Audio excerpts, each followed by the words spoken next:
دی منی آئی کیو میں خوش آمدید، جہاں منی آئی کیو کو بہتر بنانے پر کام کیا جاتا ہے۔ یہ تجزیہ گہری مارکیٹ ریسرچ کی بنیاد پر کیا گیا ہے۔ ذرا تصور کیا جائے کہ ایک بہت بڑا جدید ترین کچن ہے جس میں دنیا کا بہترین اور سستا ترین کھانا تیار کھڑا ہے۔ ہاں، دیگیں بھری ہوئی ہیں۔ بالکل دیگیں بھری ہوئیں، لیکن جس راستے سے اس کھانے کو ڈائننگ ٹیبل تک لانا ہے وہ راستہ اتنا تنگ اور خستہ حال ہے کہ آدھا کھانا راستے میں ہی گر جاتا ہے یا خراب ہو جاتا ہے۔ اور پھر نتیجہ یہ نکلتا ہے کہ بھوکے مہمانوں کو فوری طور پر باہر سے یعنی کسی اور جگہ سے انتہائی مہنگا کھانا منگوانا پڑتا ہے۔ صحیح، اور حیران کی طور پر اگر ہم دیکھیں تو پاکستان کے موجودہ توانائی کے بحران کی اصل کہانی بھی کچھ ایسی ہی ہے۔ آج ہم اس بحران کی گہرائی میں جائیں گے اور یہ واضح کرنا بہت ضروری ہے کہ یہ کوئی عارضی مسئلہ نہیں ہے۔ جی، یہ کوئی 2-4 مہینے کی سردیوں یا گرمیوں کی بات نہیں ہے جسے ہم ٹال دیں۔ بالکل، یہ اب ایک نیو نارمل ہے۔ ریسرچ یہ بتاتی ہے کہ اگر آج عالمی سطح پر جاری تمام جنگیں اور تنازعات اچانک رک بھی جائیں، تب بھی انرجی کی سپلائی اور قیمتوں کو اپنی پرانی اور سستی سطح پر آنے میں مہینوں بلکہ شاید سالوں لگ جائیں گے۔ دیکھیں، یہ جو آپ نے نیو نارمل والی بات کی ہے نا، اس کو سمجھنا سب سے اہم نقطہ ہے۔ ہم اکثر خبروں میں روزمرہ کی بنیاد پر چیزوں کو دیکھتے ہیں کہ اچھا، آج بین الاقوامی مارکیٹ میں خام تیل کی قیمت چند ڈالر گر گئی تو ہمیں لگتا ہے کہ بس کل پیٹرول سستا ہو جائے گا۔ ہاں، کہ حالات بالکل معمول پر آ جائیں۔ بالکل، لیکن جب ہم ان سرسری خبروں سے ہٹ کر اسٹرکچرل حقائق کو دیکھتے ہیں تو معلوم ہوتا ہے کہ گلوبل سپلائی چینز ہمیشہ کے لیے بدل چکی ہیں۔ یعنی دنیا بھر میں توانائی کے ذرائع پر جو سرمایہ کاری کا رخ ہے وہ تبدیل ہو رہا ہے۔ جی، اس کا سیدھا سا مطلب یہ ہے کہ سستی توانائی کا وہ دور جس کے ہم عادی ہو چکے تھے وہ اب ختم ہو چکا ہے۔ اس نئے منظر نامے میں زندہ رہنے کے لیے وقتی طفل تسلیوں یا محض بیلٹ ٹائٹ کرنے سے کام نہیں چلے گا۔ تو پھر کیا کرنا ہوگا؟ مطلب پورے معاشی اور توانائی کے ڈھانچے کو ری اسٹرکچر کرنا ہوگا۔ ہمارے پاس نہ تو اتنی سستی توانائی موجود ہے اور نہ ہی اتنے غیر ملکی زر مبادلہ کے ذخائر کہ پرانے طرز کی بے تحاشا کھپت کو جاری رکھا جا سکے۔ صحیح۔ تو اس نئے نارمل کو سمجھنے کے لیے ذرا اس ایندھن کی بات کرتے ہیں جس سے سڑکوں پر چلنے والے ہر شخص کا روز کا واسطہ پڑتا ہے، یعنی پیٹرولیم۔ ہاں، پیٹرول کے بغیر تو معیشت کا پہیہ نہیں چلتا۔ بالکل۔ پچھلے دنوں خبروں میں بڑا شور تھا کہ ہائی آکٹین پر بھاری ٹیکس یا لیوی لگا دی گئی ہے، اور اس پر بڑی بحثیں ہوئیں کہ اب بڑی گاڑیوں والوں کو زیادہ قیمت دینی پڑے گی۔ جی، وہ تو کافی شہ سرخیوں میں رہا۔ ہاں، لیکن جب یہ ریسرچ سامنے آئی تو مجھے یہ بالکل ایسا لگا جیسے کوئی سمندر کو چمچ سے خالی کرنے کی کوشش کر رہا ہو۔ کیا واقعی ہائی آکٹین پر ٹیکس لگانے سے توانائی کے اس بڑے بحران میں کوئی فرق پڑتا ہے؟ ہاں، سمندر کو چمچ سے خالی کرنا بڑی زبردست تمثیل ہے۔ دیکھیں، اس سمندر کی گہرائی کا اندازہ اس بات سے لگایا جا سکتا ہے کہ ہائی آکٹین کا استعمال ملک میں کھپت ہونے والے کل ایندھن کا بمشکل 1 یا 2% بنتا ہے۔ صرف 1 یا 2%؟ واقعی؟ جی ہاں۔ اب جب 1% حصے پر 100% ٹیکس بھی لگا دیا جائے تو مجموعی ملکی امپورٹ بل پر اس کا اثر نہ ہونے کے برابر ہوتا ہے۔ اچھا، تو پھر اصل بوجھ کہاں ہے؟ اصل بوجھ اور معیشت کا اصل درد وہ سبسڈی یا کم قیمت ہے جو ریگولر پیٹرول اور ڈیزل پر دی جاتی رہی ہے۔ پاکستان کی معیشت کا پہیہ موٹر سائیکلوں، عام گاڑیوں اور سب سے بڑھ کر سامان کی ترسیل کرنے والے ٹرکوں پر چلتا ہے، جو کہ ریگولر پیٹرول اور ڈیزل استعمال کرتے ہیں۔ بالکل۔ تو جب تک ان بنیادی مصنوعات کو بین الاقوامی مارکیٹ کی اصل قیمتوں کا جھٹکا برداشت کرنے کے لیے کھلا نہیں چھوڑا جائے گا، کھپت یا کنزمپشن میں وہ کمی نہیں آئے گی جو اس وقت درکار ہے۔ مطلب مارکیٹ کا اصول ہے کہ جب کوئی چیز مہنگی ہوتی ہے تو اس کا استعمال سوچ سمجھ کر کیا جاتا ہے۔ جی، اور یہی وہ ڈیمانڈ ڈسٹرکشن ہے جس کی ہمیں اشد ضرورت ہے۔ لیکن ایک منٹ، کیا یہ معاشی خودکشی کے مترادف نہیں ہے؟ اگر پیٹرول اور ڈیزل کی قیمتوں کو مکمل طور پر بین الاقوامی مارکیٹ کے رحم و کرم پر چھوڑ دیا جائے تو ٹرانسپورٹ مہنگی ہوگی، ظاہر ہے، اور اس کا سیدھا اثر اشیاء خوردنوش پر پڑے گا۔ کیا اس سے مہنگائی کا ایک ایسا طوفان نہیں آئے گا جو عام آدمی کی قوت خرید کو بالکل ختم کر دے گا؟ یہ تو بہت بڑا رسک ہے۔ دیکھیں، یہ سوال بالکل بجا ہے، اور یہی وہ مخمصہ ہے جس کا پالیسی سازوں کو سامنا ہوتا ہے۔ ہاں، قیمتیں بڑھنے سے مہنگائی کا طوفان آتا ہے اور اس سے عام آدمی کو شدید تکلیف پہنچتی ہے۔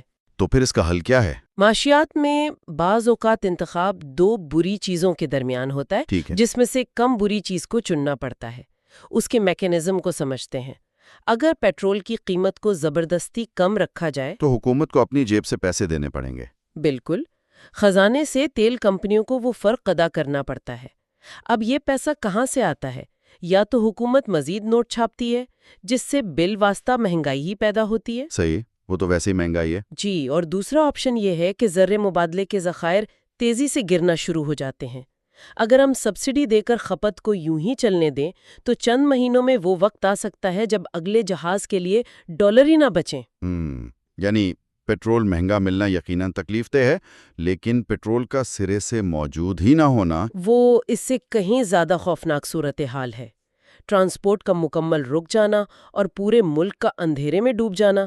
اس لیے قیمتوں کے ذریعے ڈیمانڈ کو کم کرنا اب کوئی پالیسی چوائس نہیں بلکہ بقا کا مسئلہ بن چکا ہے۔ صحیح بات ہے۔ اب جب پیٹرول کی قیمتیں قوت خرید سے باہر ہوتی ہیں تو بوجھ پبلک ٹرانسپورٹ یا متبادل ایندھن پر پڑتا ہے، اور یہیں سے ہم ایک اور بڑے بحران کی طرف آتے ہیں، گیس کا بحران۔ اوہو، ہاں، گیس کا مسئلہ تو بہت ہی پیچیدہ ہے۔ بالکل، جو صرف سڑکوں تک محدود نہیں بلکہ گھروں کے چولہوں اور فیکٹریوں کی چمنیوں تک پہنچ چکا ہے۔ گیس کے معاملے میں صورتحال مجھے ایک لائف بوٹ جیسی لگتی ہے جو سمندر کے بیچوں بیچ ہچکولے کھا رہی ہو۔ اور اس لائف بوٹ میں گنجائش بہت کم ہے۔ ہاں، تو اب فیصلہ یہ کرنا ہے کہ اس لائف بوٹ میں پہلے کس کو بٹھایا جائے؟ کیا گھر کے چولہے جلنے چاہیے یا فیکٹری کا پہیہ چلنا چاہیے؟ یہ لائف بوٹ کی تمثیل اس صورتحال کی سنگینی کو بخوبی واضح کرتی ہے۔ گیس کا مسئلہ پیٹرولیم سے بھی زیادہ پیچیدہ اس لیے ہو چکا ہے کہ مقامی گیس کے ذخائر تیزی سے کم ہو رہے ہیں، اور ہم درآمدی گیس یعنی RLNG پر بہت زیادہ انحصار کرنے لگے تھے۔ جی بالکل، لیکن اب بین الاقوامی مارکیٹ میں RLNG اس طرح دستیاب نہیں ہے، اور اس کی ایک بڑی وجہ ہے جب سے روس اور یوکرین کا تنازع شروع ہوا ہے، یورپ نے روسی گیس پر انحصار کم کرنے کے لیے دنیا بھر سے LNG خریدنا شروع کر دی ہے۔ اچھا، تو سارا مال یورپ لے گیا؟ بالکل، یورپ کے پاس بے پناہ سرمایہ ہے، اس لیے انہوں نے سپلائرز کے ساتھ طویل مدتی اور مہنگے معاہدے کر لیے ہیں۔ تو مطلب اسپاٹ مارکیٹ میں کچھ بچا ہی نہیں؟ ہاں، وہ اسپاٹ مارکیٹ جہاں سے پاکستان جیسے ترقی پذیر ممالک فوری ضرورت کے تحت گیس خریدتے تھے، وہاں گیس یا تو ناپید ہو گئی ہے یا اتنی مہنگی ہو گئی ہے کہ اسے خریدنا معاشی طور پر ناممکن ہو گیا ہے۔ لیکن ریسرچ میں یہ بھی تو تھا کہ مقامی پیداوار میں حال ہی میں 400 MMCFD کا اضافہ کیا گیا ہے۔ کیا یہ کافی نہیں ہے؟ دیکھیں، جب طلب اور رسد کا فرق ہزاروں MMCFD میں ہو تو یہ 400 کا اضافہ محض سمندر میں قطرے کے برابر ہے، اس لیے لائف بوٹ میں جگہ واقعی بہت کم ہے۔ تو پھر ترجیحات کیا ہونی چاہیے؟ ظاہری بات ہے، ہر حکومت کی کوشش ہوتی ہے کہ گھریلو صارفین ناراض نہ ہوں، کیونکہ انہوں نے ہی تو ووٹ دینا ہوتا ہے۔ کیا گھروں کو گیس دینا پہلی ترجیح نہیں ہونی چاہیے؟ سیاسی طور پر تو یہ بہت پرکشش ہو سکتی ہے، لیکن معاشی حقائق اس کی اجازت بالکل نہیں دیتی۔ جب بقا کی جنگ ہو تو لائف بوٹ میں ان کو بٹھایا جاتا ہے جو کشتی کو کنارے تک لے جانے کی صلاحیت رکھتے ہوں۔ مطلب صنعتوں کی بات کر رہی ہیں آپ؟ جی ہاں، ترجیح پیداواری شعبے، بالخصوص پروسیسنگ انڈسٹری کو ملنی چاہیے۔ اگر صنعتیں بند ہو گئیں تو لاکھوں لوگ بے روزگار ہوں گے اور ہماری ایکسپورٹس بھر جائیں گی، جس سے ڈالر آنا بند ہو جائیں گے۔ صحیح۔ اور اس کے علاوہ کوئی اور شعبہ؟ اس کے ساتھ ایک اور انتہائی اہم شعبہ ہے فرٹیلائزر یعنی کھاد کے کارخانے۔ ان بڑے پلانٹس کو گیس کی فراہمی بلا تعطل جاری رہنا ضروری ہے۔ ایک منٹ، کھاد کے کارخانوں کو اتنی اہمیت کیوں دی جا رہی ہے؟ کیا یہ براہ راست عوام کی ضرورت ہے؟ یہ براہ راست فوڈ سیکیورٹی کا معاملہ ہے۔ دیکھیں، اس کے پیچھے کام کرنے والے میکانزم کو سمجھنا ہوگا۔ گیس دراصل کھاد یعنی یوریا بنانے کے لیے خام مال کے طور پہ استعمال ہوتی ہے۔ اچھا، تو گیس نہیں ہوگی تو کھاد نہیں بنے گی؟ بالکل، اور اگر ملک میں کھاد پیدا نہیں ہوگی تو کسان گندم اور دیگر بنیادی فصلیں نہیں اگا سکے گا۔ اگر فصلیں خراب ہوئیں تو ملک میں خوراک کا بحران پیدا ہوگا۔ اور پھر ہمیں مجبوری میں گندم باہر سے امپورٹ کرنی پڑے گی؟ جی، اور گندم امپورٹ کرنے کے لیے پھر سے کروڑوں ڈالر درکار ہوں گے جو ہمارے پاس ہے نہیں. یعنی گیس کی بچت کرنے کے چکر میں ہم ایک اور بہت بڑے زر مبادلہ کے بحران میں پھنس جائیں گے. تو اس لیے فرٹیلائزر انڈسٹری کو گیس دینا ایک معاشی مجبوری ہے. بالکل. اور اس کڑی ترجیحی فہرست کا ناگزیر نتیجہ یہ ہے کہ گھریلو صارفین کو اب قربانی دینی پڑے گی. چولہے جلانے یا گیزر چلانے کے لیے سردیوں میں گیس کی مسلسل فراہمی اب ممکن نہیں رہی. اسی تناظر میں ریسرچ میں ایک اور پہلو سامنے آیا ہے جو ورک فرام ہوم اور بینکوں میں عملے کو روٹیشن پر بلانے کی تجاویز کا ہے. ہم تو سمجھتے تھے کہ یہ سب کووڈ کے دور کی مجبوریاں تھیں اور وہ وقت گزر گیا. ہاں، عام طور پر لوگ یہی سمجھتے ہیں. تو کیا اب یہ تجاویز محض گیس یا پیٹرول بچانے کے لیے دوبارہ زیر غور آ رہی ہیں؟ کیا اس سے واقعی کوئی بڑا فرق پڑ سکتا ہے؟ بالکل پڑتا ہے، اور اسے معاشی اصطلاح میں ڈیمانڈ مینجمنٹ کہتے ہیں. جب سپلائی بڑھانا آپ کے بس میں نہ ہو تو طلب کو کم کرنا واحد راستہ بچتا ہے. یعنی لوگ گھروں میں رہیں گے تو پیٹرول بچے گا. جی، اگر لاکھوں لوگ روزانہ دفاتر جانے کے بجائے گھر سے کام کریں گے تو ٹرانسپورٹ میں استعمال ہونے والے لاکھوں لیٹر پیٹرول کی بچت ہوگی. اور دفاتر کی بجلی اور گیس بھی بچے گی. بالکل. بڑے کمرشل پلازوں اور دفتروں میں چلنے والے درجنوں ایئر کنڈیشنرز، ہیٹرز اور جنریٹرز کا استعمال کم ہوگا. اسٹیٹ بینک کی طرف سے بینکوں کو روٹیشن پر عملہ بلانے کی تجویز اسی وسیع تر حکمت عملی کا حصہ ہے. تو مطلب یہ اب کووڈ کی ایمرجنسی نہیں ہے بلکہ یہ توانائی کے محدود وسائل کے ساتھ جینے کا نیا طریقہ ہے. جی، بالکل صحیح کہا آپ نے. اچھا، اب یہاں سے اس بحث کا رخ ایک انتہائی حیران کن پہلو کی طرف موڑتے ہیں. جب ہم گیس کی لوڈ شیڈنگ برداشت کر رہے ہیں تو ظاہری بات ہے گھروں میں لوگ بجلی پہ شفٹ ہوں گے، ہیٹر یا چولہے چلانے کے لیے. ہاں، لوگ تو متبادل ڈھونڈیں گے ہی. لیکن بجلی کا اپنا ایک الگ بحران چل رہا ہے. عام تاثر یہی ہے کہ ملک میں بجلی کے کارخانے کم ہیں، اس لیے لوڈ شیڈنگ ہوتی ہے. مگر جب میں نے ان ذرائع کا مطالعہ کیا تو مجھے شدید حیرت ہوئی. واقعی؟ کیا چیز حیران کن لگی؟ پچھلی ایک دہائی میں تو ہمارا انرجی مکس بہت بہتر ہوا ہے. ہم نے بڑے نیوکلیئر پلانٹس لگائے ہیں، تھر کے مقامی کوئلے سے بجلی بن رہی ہے جو کہ سستی بھی ہے. تو پھر ہر سال گرمیوں میں خاص طور پر پنجاب اور شمال کے علاقوں میں اتنی شدید لوڈ شیڈنگ کیوں ہوتی ہے؟ یہ ایک بہت اہم سوال ہے. یہ تو وہی بات ہو گئی جس سے ہم نے آغاز کیا تھا کہ کچن میں بہت سا سستا اور لذیذ کھانا تیار ہے لیکن اسے ڈائننگ ٹیبل تک لانے والا کوئی نہیں. کیا واقعی ہماری بجلی کی پیداواری صلاحیت کا مسئلہ نہیں ہے؟ دیکھیں، یہ ایک بہت بڑی غلط فہمی ہے جسے دور کرنا ضروری ہے. تکنیکی طور پر پاکستان میں اتنی انسٹالڈ کیپیسٹی موجود ہے کہ ہم اپنی ضرورت کی بجلی پیدا کر سکتے ہیں. اصل مسئلہ بجلی پیدا کرنے کا نہیں ہے. تو پھر مسئلہ کس چیز کا ہے؟ مسئلہ اس کی ترسیل یعنی ٹرانسمیشن اور اس کی جغرافیائی لوکیشن کا ہے. لوکیشن کا کیا مطلب؟ کیا اس سے فرق پڑتا ہے کہ بجلی کہاں بن رہی ہے؟ بہت زیادہ فرق پڑتا ہے. پچھلے چند سالوں میں ہم نے جتنے بھی نئے اور نسبتاً سستے بجلی گھر لگائے ہیں وہ ملک کے جنوبی حصے یعنی ساؤتھ میں لگائے ہیں. اچھا، جیسے کراچی اور سندھ میں؟ بالکل. نیوکلیئر پاور پلانٹس کراچی کے ساحل پر ہے اور کوئلے کے بڑے پلانٹس سندھ میں تھر کے مقام پر ہیں. ان کی پیداواری لاگت بہت کم ہے، وہاں بجلی وافر مقدار میں پیدا ہو رہی ہے. تو پھر وہ شمال تک کیوں نہیں پہنچتی؟ کیونکہ جب گرمیاں آتی ہیں اور ایئر کنڈیشننگ کے بے تحاشا استعمال کی وجہ سے ڈیمانڈ عروج پر پہنچتی ہے تو بجلی کی سب سے زیادہ ضرورت ملک کے شمال یعنی پنجاب اور خیبر پختونخوا میں ہوتی ہے. تو معاشی اصول تو یہ کہتا ہے کہ جنوب کی یہ سستی بجلی شمال کی طرف بھیجی جائے. اس میں کیا رکاوٹ ہے؟ پورے ملک میں بجلی کے کھمبے اور تاریں تو بچھی ہوئی ہیں، ہائی وولٹیج لائنز بھی موجود ہیں. تاریں موجود ہیں لیکن ہر تار کی ایک استعداد ہوتی ہے. بالکل اسی طرح جیسے پانی کے پائپ کی ایک حد ہوتی ہے کہ اس میں سے کتنا پانی گزر سکتا ہے. اچھا، اگر پریشر زیادہ ہو تو پائپ پھٹ جائے گا؟ بالکل. اگر آپ پائپ میں گنجائش سے زیادہ پریشر ڈالیں گے تو وہ پھٹ جائے گا. ٹرانسمیشن لائنوں میں بھی یہی اصول لاگو ہوتا ہے. ہمارے ٹرانسمیشن کے نظام کو اس سطح پر اپ گریڈ ہی نہیں کیا گیا کہ وہ ہزاروں میگا واٹ اضافی بجلی جنوب سے شمال تک بحفاظت منتقل کر سکے. تو اگر زبردستی بھیجنے کی کوشش کریں تو کیا ہوگا؟ اگر زبردستی زیادہ بجلی بھیجنے کی کوشش کی جائے تو سسٹم ٹرپ کر جاتا ہے اور پورا ملک اندھیرے میں ڈوب سکتا ہے، جیسا کہ ہم نے ماضی میں کئی بار بڑے بلیک آؤٹس کی صورت میں دیکھا بھی ہے. ہاں، اس کا مطلب یہ ہے کہ ہم نے کارخانے لگانے پر تو اربوں روپے خرچ کر دیے، لیکن وہ تاریں بچھانا بھول گئے جو اس بجلی کو عوام تک پہنچا سکتی۔ تو پھر جب گرمیوں میں شمال کو بجلی چاہیے ہوتی ہے اور جنوب سے پوری بجلی آ نہیں سکتی، تو اس وقت حکومت کیا کرتی ہے؟ ڈیمانڈ تو پوری کرنی ہوتی ہے۔ اور یہیں سے سارا مالیاتی بحران جنم لیتا ہے۔ جب جنوب کی سستی بجلی شمال تک نہیں پہنچ پاتی اور شمال میں بجلی کی ڈیمانڈ زیادہ ہوتی ہے، تو سسٹم کو گرنے سے بچانے اور لوڈ شیڈنگ کو ایک حد تک کنٹرول کرنے کے لیے ایک بہت مہنگا قدم اٹھانا پڑتا ہے۔ کیا قدم؟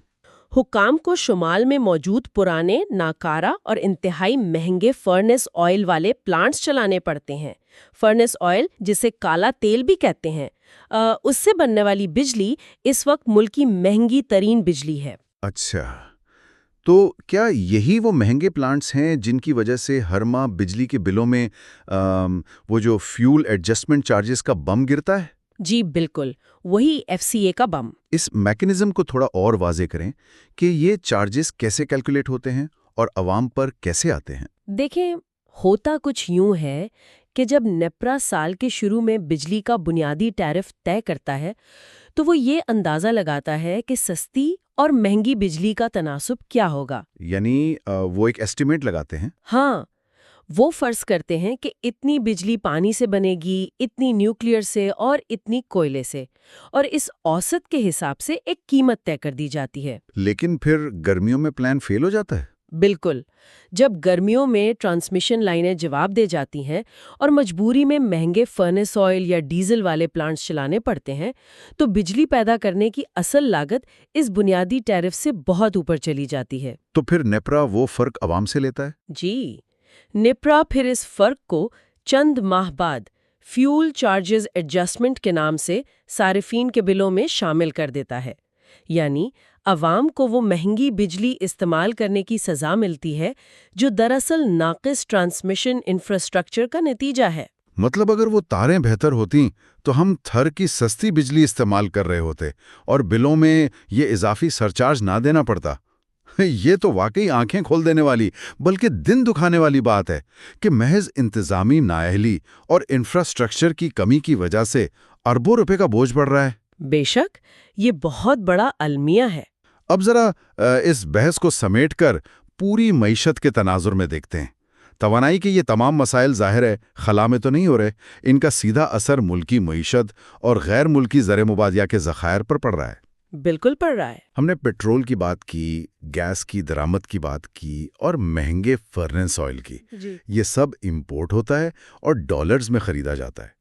اگر یہ بحران اتنا ہی گہرا ہے تو کیا صرف بجلی اور گیس کے بلوں میں اضافے سے بات بن جائے گی، یا معیشت کو اس جھٹکے سے نمٹنے کے لیے کسی بڑے شاک ایبزاربر کی ضرورت ہے؟ دیکھیں، بلوں میں اضافہ اور قیمتیں مارکیٹ کے حوالے کرنا اس عمل کا صرف ایک حصہ ہے، لیکن اگر بڑے معاشی تناظر میں دیکھیں تو ہمیں ایک ساتھ دو محاذوں پر جنگ لڑنی ہے۔ دو محاذ کون سے؟ ایک طرف تمنائی کا بحران ہے اور دوسری طرف بیلنس آف پیمنٹس کا شدید بحران۔ بیلنس آف پیمنٹس کا سادہ مطلب یہ ہے کہ ملک میں کتنے ڈالر آ رہے ہیں، یعنی برآمدات اور ترسیلات زر کے ذریعے، اور کتنے ڈالر باہر جا رہے ہیں، جو کہ درآمدات کے ذریعے جاتے ہیں۔ جی، چونکہ ہم توانائی کا بڑا حصہ درآمد کرتے ہیں، اس لیے ہمارے ڈالرز تیزی سے باہر جا رہے ہیں جبکہ اندر آنے والے ڈالر کم ہیں۔ اس کھائی کو پاٹنے کے لیے ذرائع بالکل واضح ہیں کہ کفایت شاری اب ناگزیر ہو چکی ہے۔ کفایت شاری یعنی آسٹیرٹی؟ بالکل، یہ محض ایک تجویز نہیں بلکہ معاشی بقا کا واحد راستہ ہے۔ اچھا، کفایت شاری سے مراد کیا ہے؟ کیا ہمیں اپنے روپے کی قدر کو مزید گرنے دینا ہوگا، اور کیا امپورٹس کو مکمل طور پر بند کرنا پڑے گا؟ لیکن اگر ہم امپورٹس بند کرتے ہیں تو انڈسٹری کا پہیہ بھی تو رکتا ہے، کسٹم ڈیوٹی بھی کم اکٹھی ہوتی ہے، یہ شاک ابزاربر کیسے کام کرے گا؟ دیکھیں، ایکسچینج ریٹ یا شرح مبادلہ کو حقیقت پسندانہ رکھنا اس شاک ابزاربر کا پہلا حصہ ہے۔ اگر ہم ڈالر کو زبردستی سستا رکھنے کی کوشش کریں گے روپے کو مضبوط دکھانے کے لیے، تو پھر امپورٹ سستی لگیں گی؟ جی، باہر سے آنے والی چیزیں بشمول تیل اور لگژری آئٹمز سستی لگیں گی، اور ہم وہ ڈالر خرچ کرتے جائیں گے جو ہمارے پاس حقیقت میں ہے ہی نہیں۔